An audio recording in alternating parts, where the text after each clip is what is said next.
오늘의 문학 산책 주띵커와 함께합니다. 네이버 블로그 김종훈 작가님과의 대화. 삶의 시. 지금도 누군가 울고 있다. 과거 전쟁터였던 강가에 가서 물 흐르는 소리를 들으면 아팠던 기억을 지우고 사귀며 누군가 바람보다 조용히 울고 있다는 사실을 알게 된다. 세상에 울지 않는 사람은 없다. 매일 일상과 한바탕 전쟁을 벌이고 돌아와 물결처럼 시간과 힘겹게 흐르며 우리는 지금도 조용히 울고 있다. 강물이 울지 않았던 적은 없다. 슬픔이 흐르지 않았던 적은 없다. 사는 게 쉬었던 시절은 없다. 다만 그대가 귀를 기울이고 숨죽여 들어보지 않았을 뿐이다. 지금도 누군가 강가에서 울고 있다. 내가 가진 명성과 영향력이 곧 사랑의 크기다. 간혹 정말 팔리지 않거나 소비자의 외면을 받던 온갖 상품과 콘텐츠가 갑자기 떠서 지난 10년 동안 팔린 숫자가 단 하루 만에 팔리는 경우를 보게 된다. 대부분 원인은 여기에 있다. 높은 명성을 가진 사람이 SNS에서 소개하거나 영향력이 있는 방송에 출연했을 경우, 간혹 광고일 때도 있지만 선의에서 나온 행동일 때가 더 많다. 그리고 광고라면 어차피 대중의 폭발적인 반응을 이끌기 힘들었을 것이다. 광고에는 그런 힘이 없으니까. 그럼 그들은 왜 굳이 남이 만든 상품이나 콘텐츠를 소개해서 그들 좋은 일을 만드는 걸까? 이유는 간단하다. 사랑하기 때문이다. 높은 명성과 뛰어난 영향력을 가진 사람을 보며 욕심이 많거나 인기를 갈망하는 사람이라고 말할 수도 있다. 물론 그럴 수도 있다.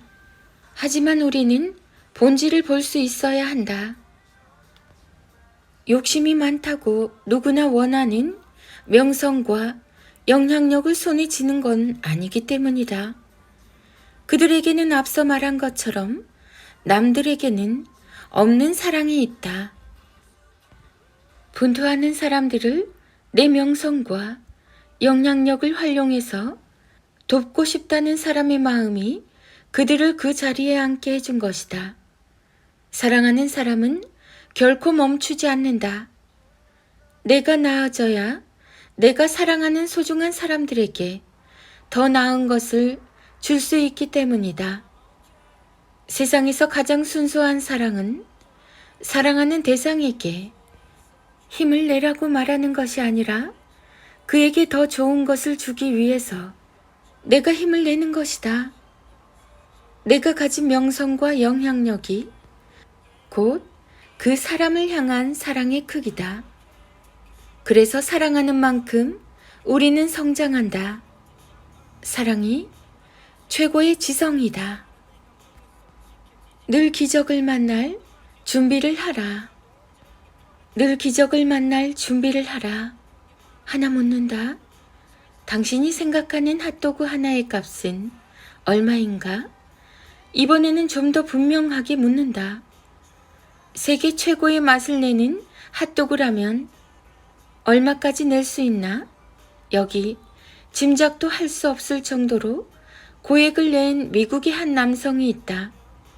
그는 핫도그를 먹고 무려 팁으로 16,000달러를 냈다. 2,130만 원, 2023년 9월 기준. 게다가 대단한 호텔에 있는 화려한 식당도 아니었다. 미국 어디에서나 쉽게 볼 수 있는 보통의 식당에서 기적과 같은 일이 일어난 것이다. 그가 식당에서 먹은 메뉴의 가격은 세금을 더해 37.93달러에 불과했다.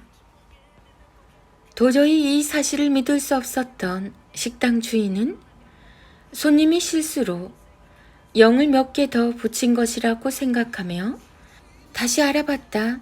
하지만 그는 다시 이렇게 분명히 말했다.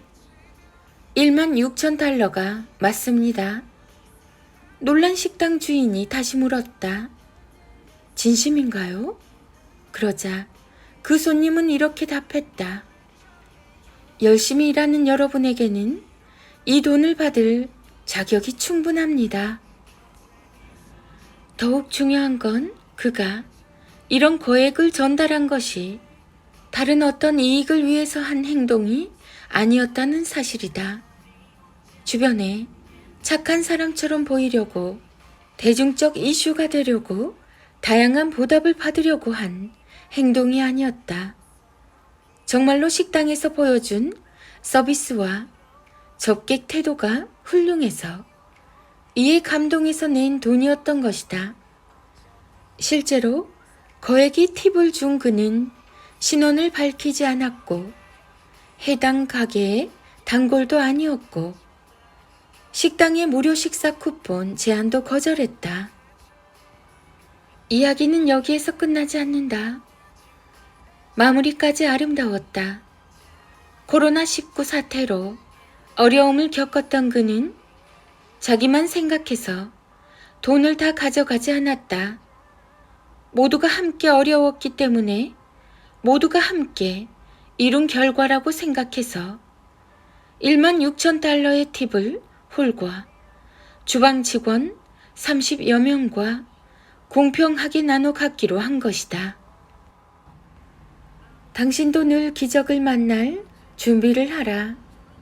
매일매일이 나의 최고의 날이라고 생각하며 최선을 다하는 사람은 매일 짐작할 수 없는 최고의 소식을 듣게 된다. 최고의 하루는 최선을 다하는 마음에서 시작한다. 할 수 없던 일도 할 수 있다고 생각하면 어느새 할 수 있는 일이 되고 자신 없는 일도 자신 있는 척 다가가면 어느새 자신감이 생긴다. 할 수 있다는 생각은 힘이 세다. 세상은 그런 당신을 위해 지금도 근사한 기적을 준비하고 있다. 당신은 그저 만날 준비만 하면 된다. 물론 더욱 아름다운 기적은 그런 기적을 만나기만 하는 게 아니라 누군가에게 그런 기적을 선물할 수 있는 힘을 가진 사람이 되는 것이다. 아직은 빛을 만나지 못해 고생하고 있지만 근사한 태도를 가진 사람에게 능력은 아직 조금 부족하지만 누구보다 빛나는 눈을 가진 사람에게 당신이 기적이 되어주는 것이다.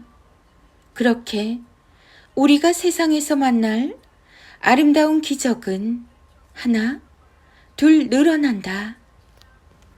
친구는 많이 사귀었니? 요즘 누구랑 친하게 지내니? 이 사소한 한마디가 아이에게 위험한 이유. 부모님 마음은 이해합니다. 부모가 그것도 물어보지 못하냐? 라고 말할 수도 있죠. 맞아요. 아이가 학교나 유치원에 다니게 되면 가장 먼저 궁금한 게 친구 관계입니다. 우리 아이가 잘 적응하고 있나? 혹시 친구가 없는 건 아닐까? 집에 돌아오면 뭔가 물어보고 싶은데 이럴 땐 뭐라고 질문해야 좋을까?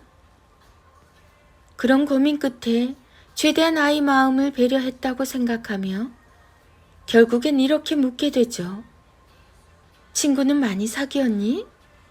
요즘 누구랑 친하게 지내니? 하지만 이런 질문을 통해 아이는 과연 무엇을 느끼게 될까요? 그 짐작하지 못했던 악순환에 대해서 간단하게 설명하면 이렇습니다. 친구는 많이 사귀었니? 친구를 많이 사귀어야 하는 거구나. 내게는 많은 친구가 없는데 이런 나를 사람들은 이상하게 보겠지? 나한테 어떤 문제가 있는 걸까? 요즘 누구랑 친하게 지내니? 친하게 지내는 친구가 있어야 정상이구나. 역시 혼자 있는 건 이상한 거야. 나는 정말 왜 이럴까? 바보처럼 친한 친구 하나 없어. 아무런 문제가 없던 아이도 부모가 자꾸 이런 식으로 질문하면 자신의 삶에 대한 불안한 마음을 느끼게 됩니다. 사소한 한마디에 괜히 불안해지는 것입니다. 언제나 본질에서 벗어나면 길을 잃게 됩니다. 아이가 누구랑 어떻게 지내는 것을 아는 것보다 그 공간에서 어떤 마음으로 시간을 보내고 있는지를 아는 게 중요합니다. 그 공간에서 행복하게 시간을 보낸다면 친구 관계는 저절로 좋아질 테니까요. 질문의 방향을 아이 바깥이 아닌 아이의 마음을 향할 수 있게 해주세요. 학교, 유치원에서 돌아온 아이에게 이렇게 질문해 주시면 됩니다. 듣기만 해도 저절로 아이 마음을 단단하게 해주는 질문이니 다음 6개의 말을 돌아가며 자주 들려주세요. 1. 요즘 어떤 일이 널 행복하게 해주니? 2. 마음대로 안 돼서 혹시 힘든 일이 있니? 3. 학교, 유치원에서 뭘 할 때 가장 기분이 좋아? 4. 가장 기다려지는 시간이 있니? 그때 마음이 어때? 5. 오늘도 참 잘 지냈네? 대견해. 내일은 뭐가 가장 기대되니? 6. 오늘 기억나는 일 없었니? 생각이 나면 꼭 들려줘. 물론 친구를 사귀는 행위와 공간 안에서 잘 어울리는 것도 중요합니다. 하지만 모든 일에는 순서가 있죠. 아이가 그 안에서 어떤 마음으로 어떻게 지내는지 그걸 묻고 공감하는 게 우선입니다. 실제로 친구들 관계에서 어려움을 겪었던 수많은 아이들이 이 방법을 통해서 서서히 나아지며 자신의 삶을 바꿨으니 지금 여러분의 아이가 그런 상황이라면 더욱 위에 소개한 말을 통해 아이 내부를 향한 질문을 자주 들려주시는 게 좋습니다. 언제나 순서와 본질을 기억하세요. 그렇게 나온 부모의 말은 아이 삶의 가장 좋은 마음의 보약이니까요. 66일 인문학 대화법, 66일 밥상머리 대화법, 김종원 작가, 김종원 작가, 육아맘, 5세, 6세, 7세, 8세, 9세, 책 육아, 홈스쿨링, 부모 교육, 자녀 교육, 부모의 말, 66일 밥상머리 대화법, 66일 인문학 대화법. 중3 대2 자녀의 낭송이 이어집니다. 인문학의 대가 김종원 작가님의 하루 한 장 365 인문학 달력. 아직 이름이 없는 사물의 이름표를 달아주면 그것은 이제 내게 소중한 존재가 됩니다.